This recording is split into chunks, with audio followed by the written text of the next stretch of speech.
AI can list your home, but can it actually guide you through the deal? Because right now, more people are turning to AI to write listings, price homes, and figure it out. And yes, AI is powerful. But what happens after that?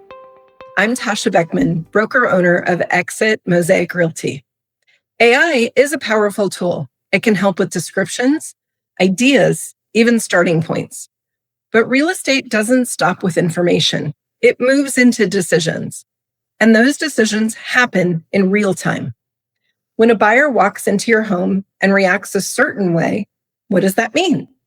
When multiple offers come in, which one is actually the strongest?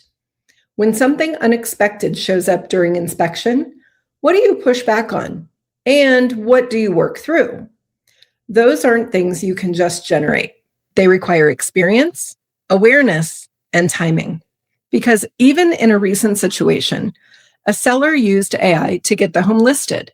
But when it came to pricing strategy, presentation, and navigating the contract, it was still a real estate agent on the other side guiding the entire deal forward. And that's the part people don't always see. If you want a process that feels clear, steady, and fully guided from start to finish, send me a message. I'm here to help you navigate it smoothly.